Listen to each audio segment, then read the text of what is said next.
Préparez un avenir sûr avec la SMIA et le JT. Itel manolotra ho anao ny logité. Itel série S16 selfie IA ho antsika rehetra tsara kokoa noho ny hafa. Sakafo mifandanja sy ara-pahasalamana ampiasao ny Elvia soja sy Elvia tournesol. Elvia manolotra ho anao ny logité. Bijouterie Pantsou mividy volamena, mivarotra sy manamboatra firavaka volafotsy sy volamena, sahaza ho an'ny rehetra. Tiara, ny tsiron'ny voankazo manolotra anao ny logité. La saveur ultime des fruits. Caissing Mall dispose d'un bel environnement commercial et un parking temporaire sécurisé. Et propose divers articles de luxe et arrivages en tout genre à un prix promotionnel. Caissing Mall vous présente le JT. Avec Softex, je me sens bien. Softex vous présente le JT. Softex, pour nous, est tellement nous. Choisissez Solera, d'origine espagnole, représentant exclusif Batimax. Batimax vous présente le JT. Nifndai, Mouras Mafi, Nefa Matanzaka. Techno vous présente le JT. Techno, expect more. Paperline, le choix de votre succès. Les dernières actualités avec le JT et la carte Visa Mvoul. La carte Visa Mvoul, une carte internationale, sans engagement, sans compte bancaire. Le monde entier accepte Mvoul.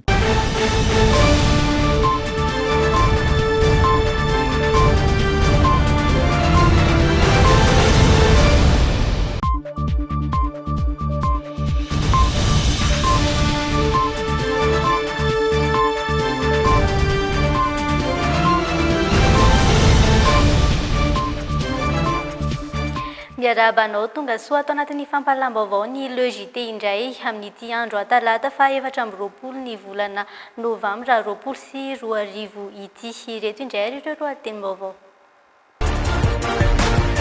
Paperline, le choix de votre succès.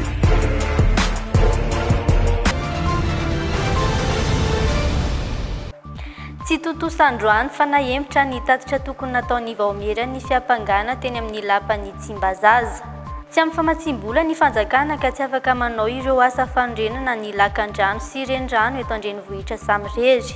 Notanterana androany ny fanolorana faneva ho an'ireo 730 nahazo ny laharam-boninahitra général de brigade sy général de division. Efa vonina indray ireo mpitsidika indray ny plaza ampefilo ho an'ny hetsika de stockage manomboka raha ampitso.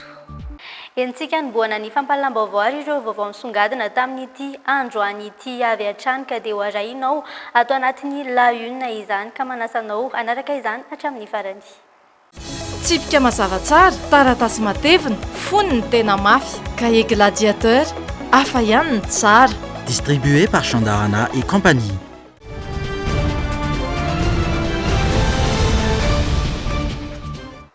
Tsy tontosa androany fa nahempotra ny tatitra tokony nataony vaomera ny fiampangana teny amin'ny lapan'ny Tsimbazaza. Ny antony tsy mbola feno ny fepetra satria tsy tonga ny vavolombelona tokony noenoina miisa 12 ny ato tantaratasy sy ndindian'ny vaomera ny fiampangana. Hatreto, minisitra efatra tamin'ny fitondrana teo aloha no voakasika izay fanadihadiana izay. Araovetra miary. Nisy tamin'ny vavolombelona tokony noenoina no tsy tonga omaly. Manandanja amin'ny fandiniana ireo antota taratasy eo ampelantanan'ny voameran'ny fiampangana nefa izay. Antony tonga azy ireo nanapa-kevitra hanempotra ny fanaovana tatitra. Ain'olona no ato. Ny solombavam-bahoaka no azo ambara hoe afaka napa-kevitra nalefa amin'ny haute cour de justice na izany na le izy. Araka ny fiteny zareo mpahalalana, aleo mandefa olomeloka toy izay mampigadra olomarina. Ny teny hoe izy le olona, izy le izy sy mbola asika atao satria mba afasika miaro an'ireo olona ireo. Dia ny témoin zany tsy ministre fa matetika technicien zareo témoin ireo. Misy amin'ireo olona ireo eto Madagasikara, misy ireo olona ireo tsy eto Madagasikara. Fa ny témoin eto Madagasikara daholo. Antota taratasy misy 12 no eo ampelantanan'ny voameran'ny fiampangana. Minisitra efatra tamin'ny fitondrana teo aloha kosa no voakasika hatreto. Minisitra vehivavy ny iray ary lehilahy ny 3.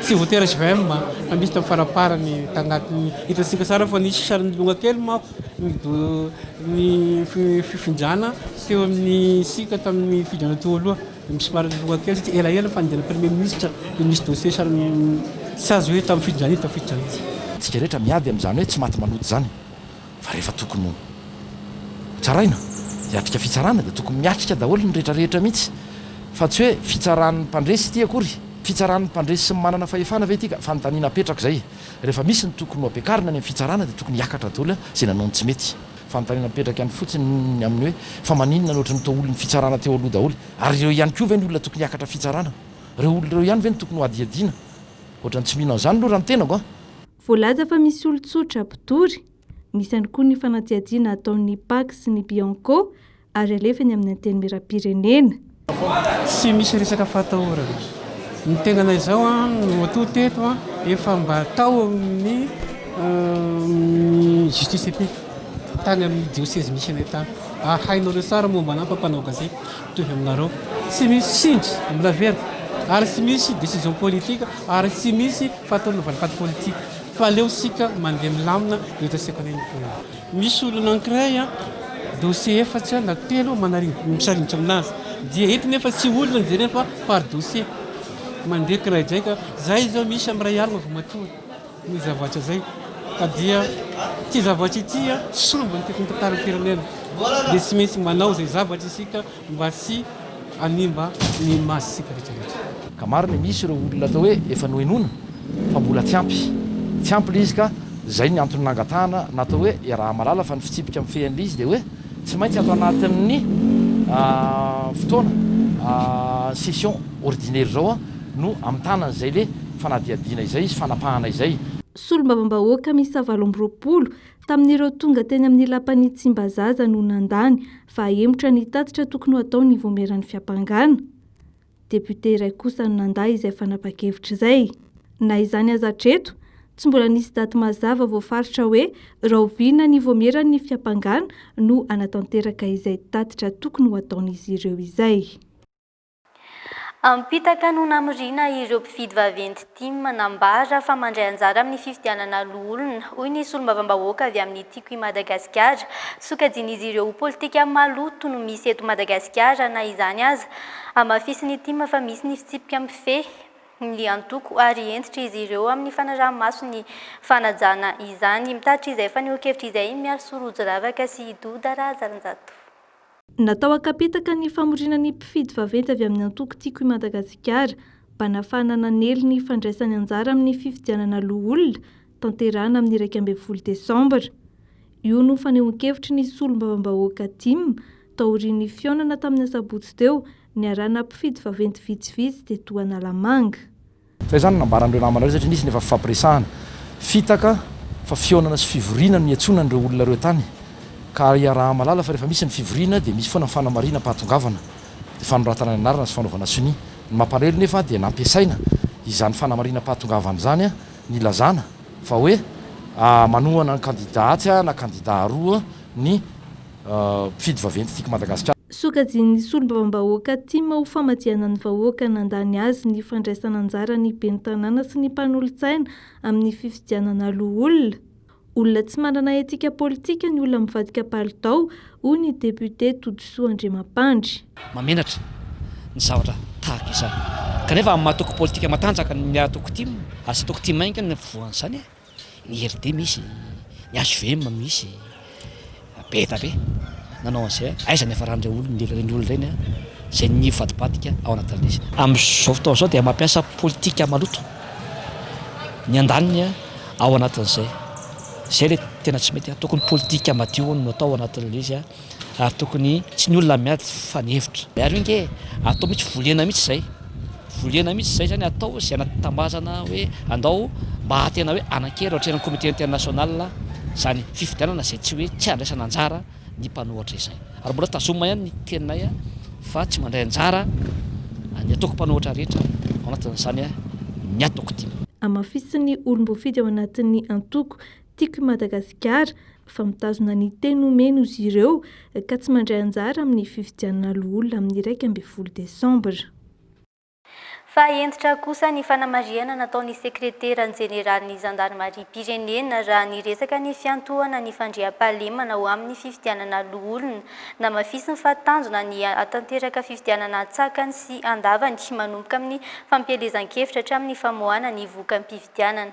Tsy ny zandarmaria pirenena fa io nisy toromarika izay namena avy amin'ny Premier ministre filohan'ny lehibe ny OMC national fa atao zany izay atanteraka any fifidianana io isotra tsaka sy andavany satria misy sokajin'olona dia manao izay tsy hampisy ny fifidianana satria izy ary tsy manana candidat hiditra ao akory.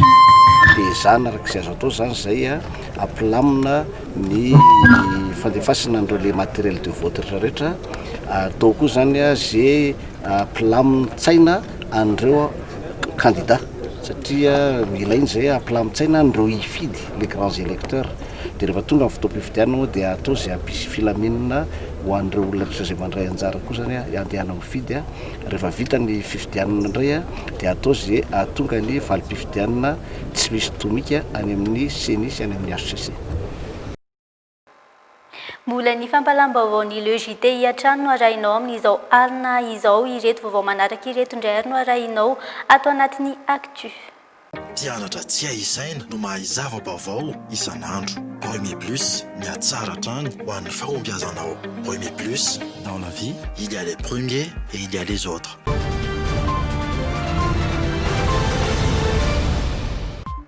Fa tsy ampifamatsiam-bola ny fitondram-panjakana ka tsy afaka manao ireo asa fanorenana ny lakan-drano sy rendrano eto Andrenivohitra Samirery. Mahatratra 720 ireo ivon-drano eto Andrenivohitra izay mila fanaraha-maso sy asa fanavaozana entina nalefana ny tondra-drano. Famatsiam-bola avy amin'ny AFT no ahafahana mampiatra ireo paikady vaovao amin'ny horaisy ny fanjakana amin'ny fotoam-pahavaratra amin'ny taona ho avy hatramin'ny taona 7 feno aja Ariana sika sambola manana no mitatitra amintsika izay vaovao izay.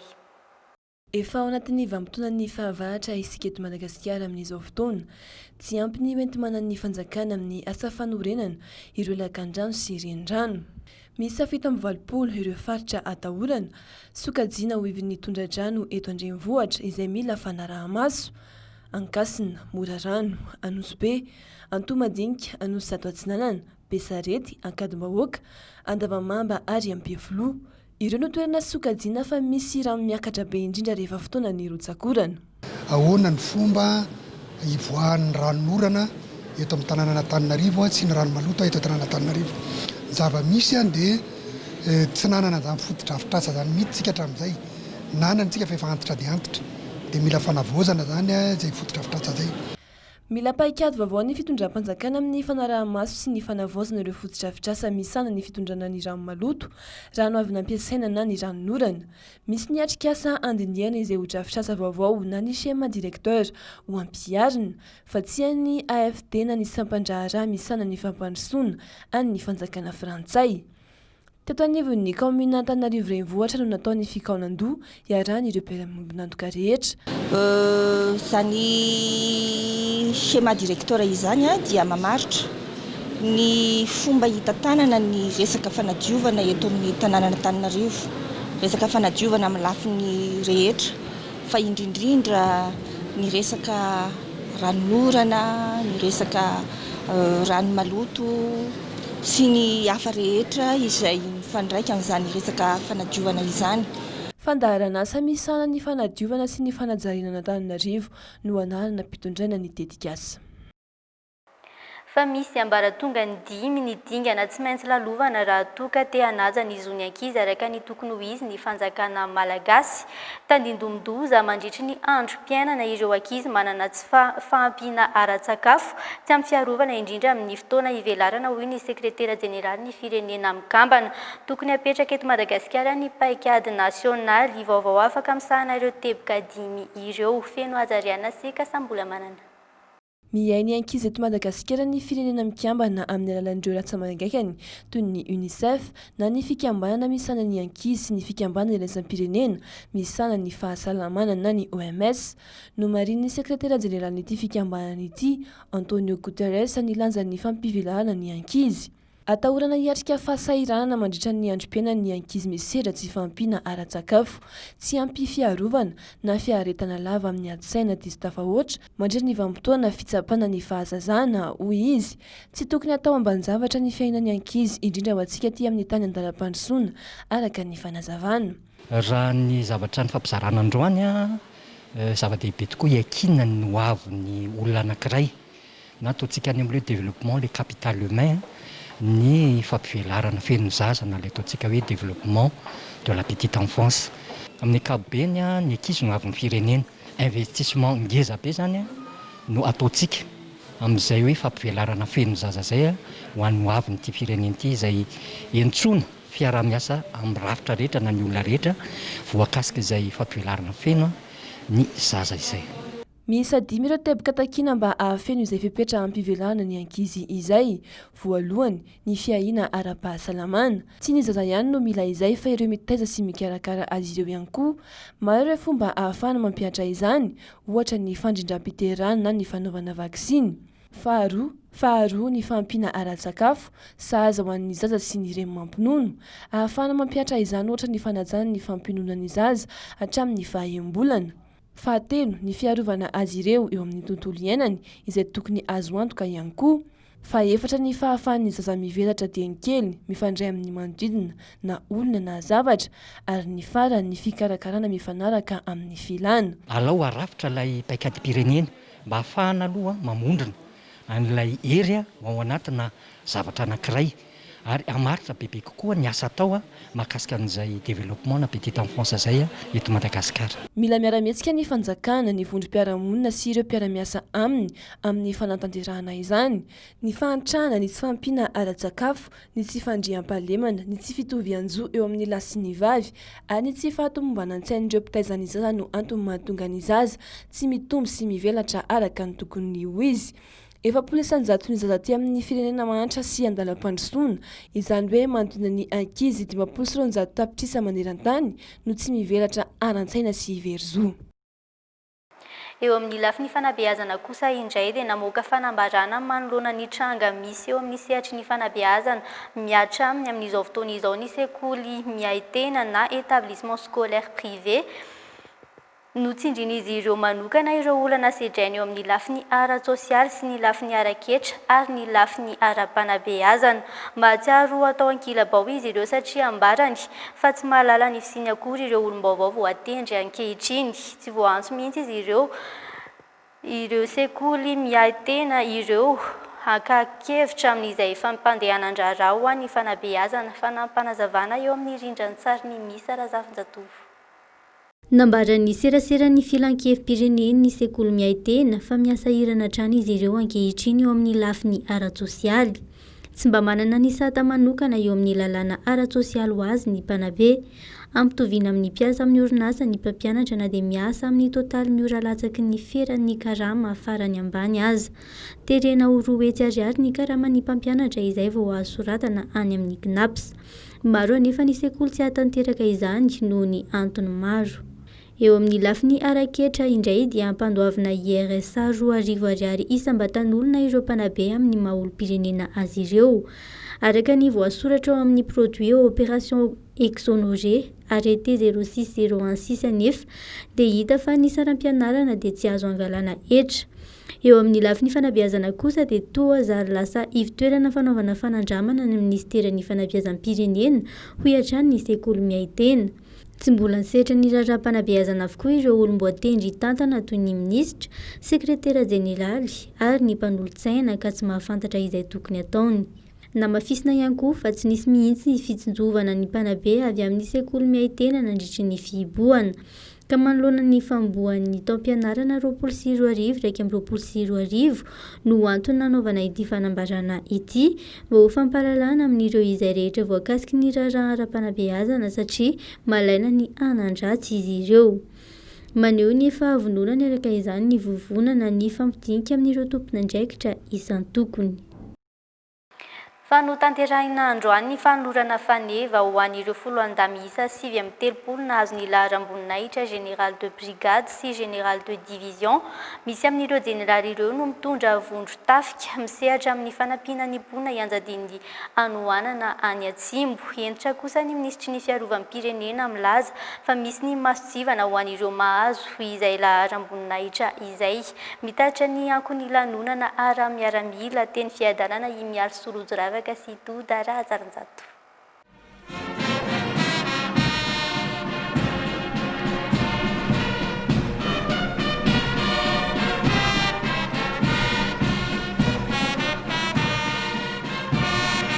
Namitahiraka ny roa ka ny 7 amby 30 tamin'ireo 10 alindahy miisa 7 amby 30 no nanatrika ny lanonana ara-miaramila teto fiadanana.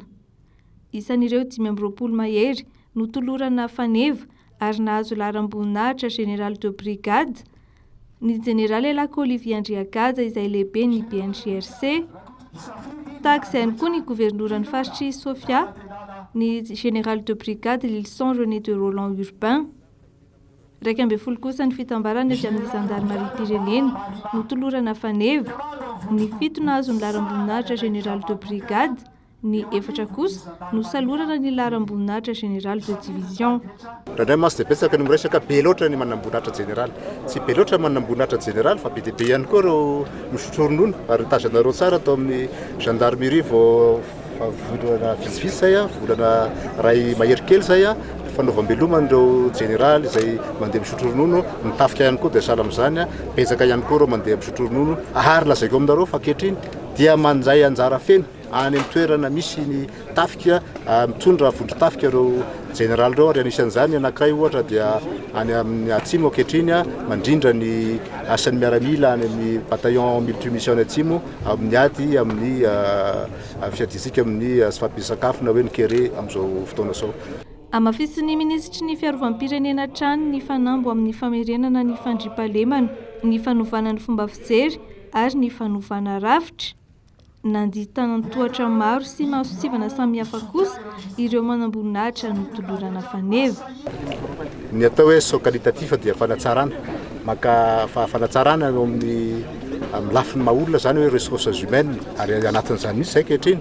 Hitanareo ny secrétaire-mpanjakana miadidiny gendarmerie fa manala an'ireo gendarme izay mety manaonao foana satria mila kalitao tsika, mila kalitao sika eo amin'ny lafiny maha-olombelona aminao hoe ressources humaines. Miezaka sika ankehitriny mampiakatra amin'izany garona zany olona manatraika efa ara-dalàna, olona mandray efa nandray andraikitra maro, olona efa niatsehatra tamina sehatra samihafa, olona asazaina koa zao fitaizam-batana manana ny maizy azy ihany koa fa sanatritsika dia hanana olona osaosa sanareo ve tsy hogaka raha misy général osaosa sanatriny zany. Mariana fa izao vao notanterahana ny lanonana no ny fisian'ny valanaretina coronavirus, mandray anjara feno amin'izay ady amin'ny fiparitany ny coronavirus izay raha teo ny 10 alindahy. Fasary ny gendarmerie-pirenena ny tambazotra jiolahy miisa 12 nanafika tokantrano iray tao Anorankely Fokontany Anorambe kaomina Ambato Manjaka distrikany Miarinarivo ny 10 novambra lasa teo. Raha tsy aivina dia mpitondra fivavahana iray no namoy ny aindy. Vokatra izany fanafiana izany ary vola mitetina iray tapitrisa ariary no lasibatra. Efa samy niaiky ny heloka vitany avokoa moa ireo jiolahy ireo nandritra ny famotorana nataony gendarmerie-pirenena. Fanazavana fanampy ny arahana amin'ny misa Razafinjatovo. Tambazotra ny jiolahy iray ahitana jiolahy miisa 520 no sarony vondro tobo-paritry ny gendarmerie-pirenena ao Miarinarivo. Raha tsy aivina, ny aliny 10 novambra 2024 dia notafinan-dian-jiolahy ny tokantrano iray tao Anorankely Fokontany Anorambe kaomina Ambato Manjaka distrika Miarinarivo. Lasan'ireo jiolahy avokoa tamin'izany ny vola mitetina iray tapitrisa ariary teo eo ary namoizana ain'olona iray izay mpitondra fivavahana. Araka ny angom-baovao iray dia alolon'ny mpianakaviana mahakasika ny famarotana lova no anton'ny fanafiana ka ny zanany sy ny zafikeliny ihany no nanao izany. Rehefa nataony gendarmerie kosa nefa ny fikaroham-baovao dia jiolahy miisa 12 no voaroiroy ka voasambotra ary ny 3 mbola karohina. Samy niaiky ny heloka vitany izy ireo rehefa voangona avokoa ireo porofo rehetra. Efa fantatra ihany koa ireo 3 mbola mirihary ihany. atolotra ny tribonaly fampanoavana any Miarinarivo ireo jolahy 12 ireo rehefa vita ny fanadiadiana. Fa anamafy ny eza go fametrahana ny tantandalana ny ministeran'ny fitsarana mba ahafahany vahoaka malagasy rehetra miaro ny zony eo anivon'ny fitsarana malagasy miteraka olana trano mantsy ny fiahiahin'ny vahoaka fa nisan'ny sehatra iray tena anjakan'ny kolokolo ny fitsarana ametraka ny vaholana mahakasika izay indrindra ny eo anivon'ny ministeran'ny fitsarana ka hiatrika atrikasa mandritra ny 3 andro fa nampivaovao iarahana amin'ny Dolpha Rakotoniaina. Ny fomba ahafahan'ny vahoaka malagasy rehetra mahafeno fepetra hiaro ny zony eo anivon'ny fitsarana malagasy no tanjona apetraky ny ministeran'ny fitsarana voalohany indrindra ampiarana ny tantandalana amin'izao fotoana. Malaza mantsy fa tsy natao ho an'ny olon-drehetra ny fitsarana eto Madagasikara ka isan'ny mampikaikaika ny vahoaka malagasy izany. Feno ny fepetra ahafahan'ny vahoaka malagasy miaro ny zoany eo anivon'ny fitsarana malagasy tsy feno. Raha tsy feno inona ny antony zany ary indrindra moa zany inona ny ataontsika hoe vahaolana amin'izay olana amin'ny fidirana amin'ny fitsarana malagasy izay dia raha tsika mahafantatra fa misy ny ezaka zany izay apetraka amin'ny fametrahana ny antsoina hoe tantandalana ary tsy misy ny tantandalana raha tsy misy zany ny fahafahan'ny malagasy rehetra mitovy amintsika zao ny afaka zany miaro ny zoany fa indrindra eo anivon'ny fitsarana rehetra eto Madagasikara. Vahaolana entina merenana indray ny fitokisan'ny vahoaka ny fitsarana malagasy ny fanomezana fiofanana amin'ny alalan'ny atrikasa ho an'ireo mpisehatra rehetra eo anivon'ny tontolon'ny fitsarana. Hametrahana ny anjara andraikitry ny fitsarana ihany koa manoloana ireo olana maro isan-karazany ny fanesesy teto amin'ny firenena tatoato izay.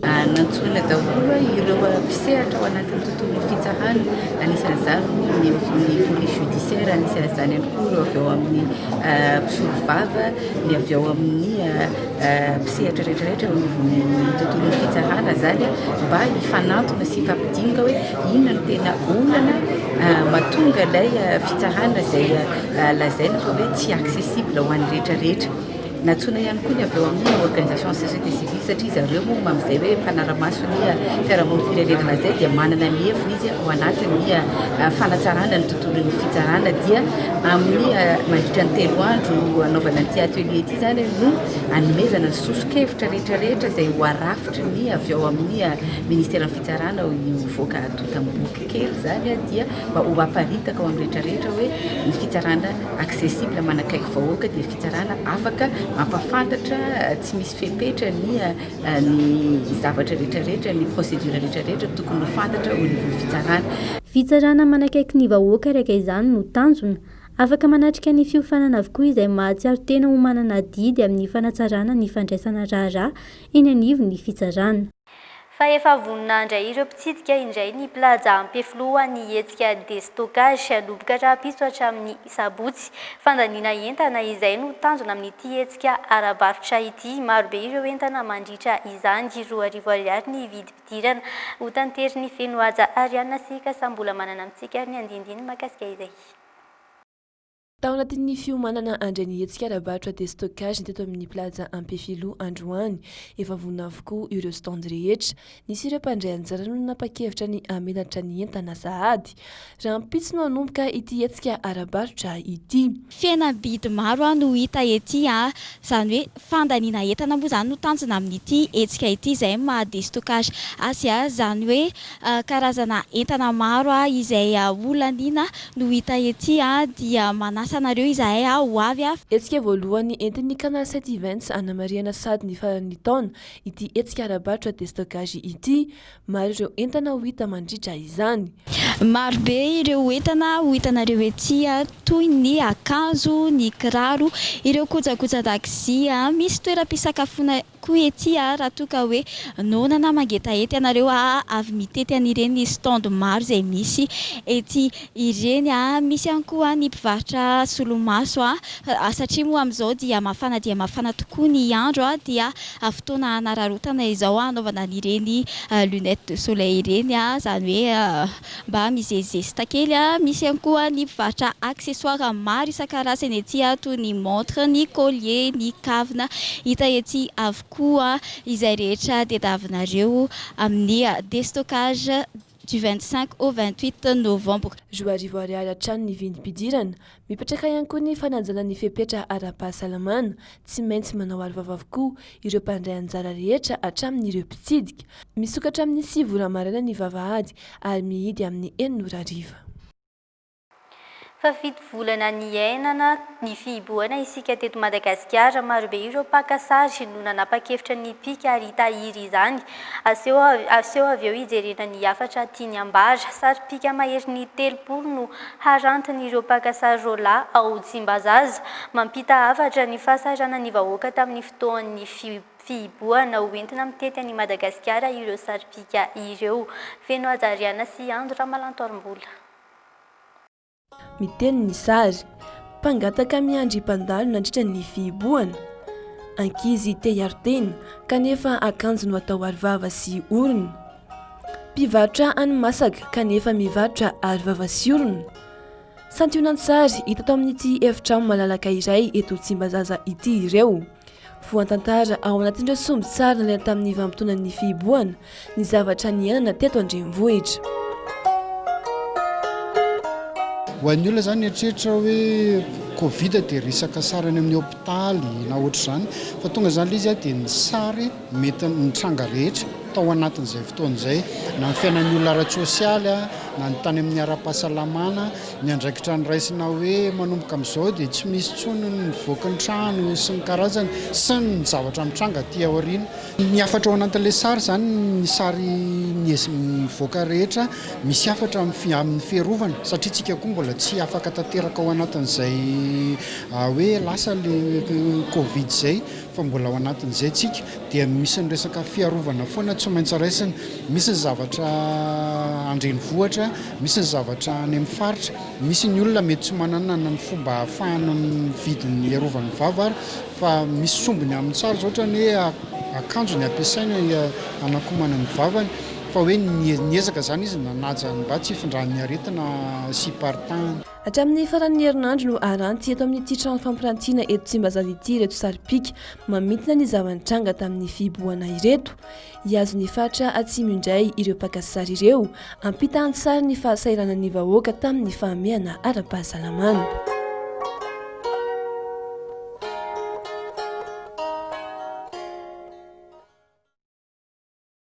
Fa ity maresaka avy any ivelany ity indray no hoentintsika mamarana ny fampalam-baovao androany ny tombony tany entona karbonika eny amin'ny rivotra taorian'ny fihiboana. Araka ny tatitra navoaka ny ONU ny alakamisy lasa teo, ny ohatra ny 10,700 ny fatran'izany tamin'ity taona ity ary ao ato anatin'ity fanadihadian'ny Euronews ity ary ny andindininy makasika izay. La concentration de CO2 dans l'atmosphère. Ny andrandra ny fidinan'ny entona karbonika ny rehetra taorian'ny fihiboana noho ireo orinasa maro izay niato vokatry ny aretina. Ny nifanohitra tamin'izany anefa no tsikaritra raha ny tasitra navoaka ny ONU ny alakamisy lasa teo. Ny tombony tany entona karbonika eny amin'ny rivotra mahatratratra any amin'ny 1700 ny fatran'ny entona karbonika. Tsy nitondra vokatsoa ho an'ny tontolo iainana ny fihiboana. Ny olona ihany no voasakana tsy handeha saingy ny orinasa sy ireo mpamoaka entona karbonika kosa mitohy hatrany. Antapitrisan'ireo orona lasibatry ny falotoan'ny tontolo iainana raha jerena ireo hôpitaly lehibe any ivelany. Antony iray mahatonga ny fiovan'ny toetry ny andro ihany koa ny fiakaran'ny entona karbonika izay raha araka ny fanadihadiana natao ka mety hitarika fiakaran'ny rano mafy kokoa sy ireo loza voajanahary samihafa. Efa miroso amin'ny fampiarana ireo fifanarahana mikasika ny fikajiana ny tontolo iainana ireo firenendehibe hijerena vahaolana anenana ny entona karbonika. Fa mialohan'ny sarana tahaka ny mahazatra dia andeha hoentina ampafantarina antsika ny vinavina ny mety ho toetry ny andro ho an'ny rahampitso. Arao avy hatrany ary. Paperline, le choix de votre succès.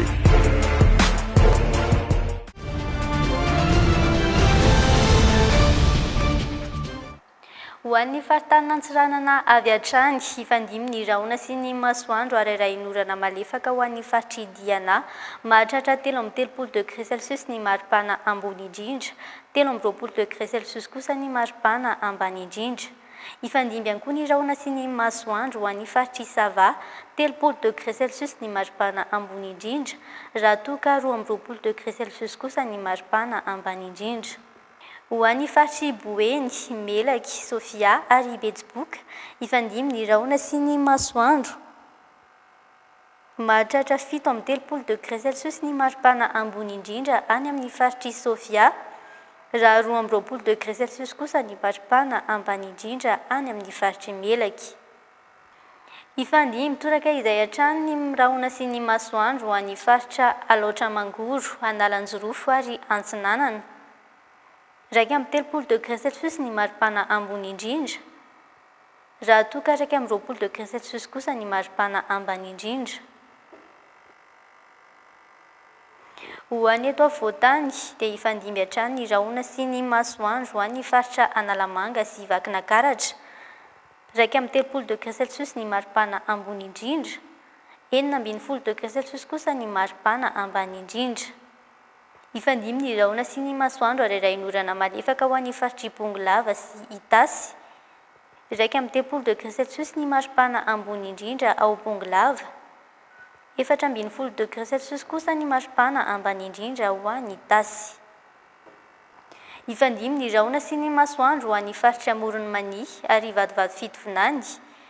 Afana ny andro na izany aza satria dia mahatratra 7-30 ny maripana ambony indrindra ho an'ny faritra Morony Mania, 20 kosa ny maripana ambany indrindra ho an'ny vadivady fitovinany.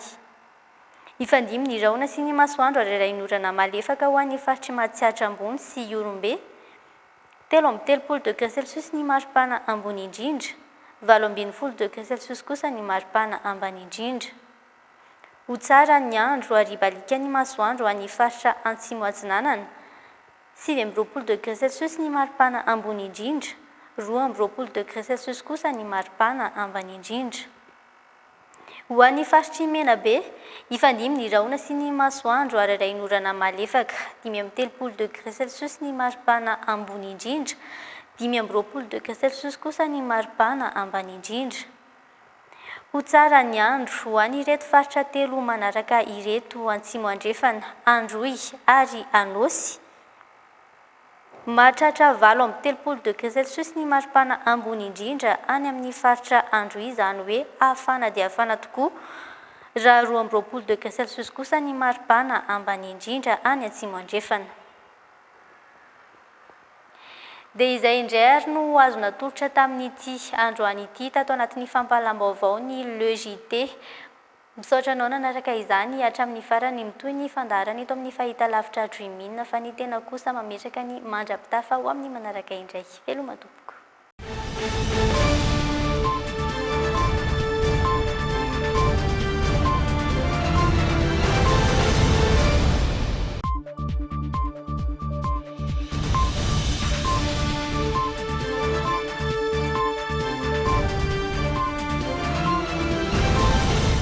Les dernières actualités avec le JT et la carte Visa Mvoul. La carte Visa Mvoul, une carte internationale, sans engagement, sans compte bancaire. Le monde entier accepte Mvoul.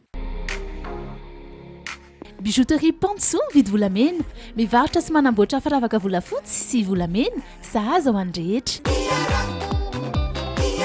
Tiara, ny tsiron'ny voankazo manolotra anao ny Le JT. La saveur ultime des fruits. Tianatra tsy ahisaina no mahay zava-baovao isan'andro. Premier Plus, miatsara hatrany ho an'ny fahombiazanao. Premier Plus, dans la vie, il y a les premiers et il y a les autres. Sakafo mifandanja sy ara-pahasalamana, ampiasao ny Elvia soja sy Elvia tournesol. Elvia nanolotra ho anao teo ny Le JT. Choisissez Solera, d'origine espagnole, représentant exclusif Batimax. Batimax vous présente le JT. Caixin Mall dispose d'un bel environnement commercial et un parking temporaire sécurisé. Et propose divers articles de luxe et arrivages en tout genre à un prix promotionnel. Caixin Mall vous a présenté le JT.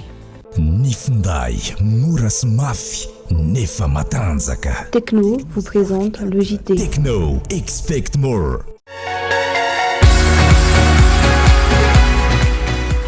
Esmia vous a présenté le JT. Avec Softex, je me sens bien. Softex vous a présenté le JT. Softex, pour nous, est tellement nous. Itel nanolotra ho anao teo ny logité. Itel série 16 selfie iao antsika rehetra tsara kokoa noho ny hafa.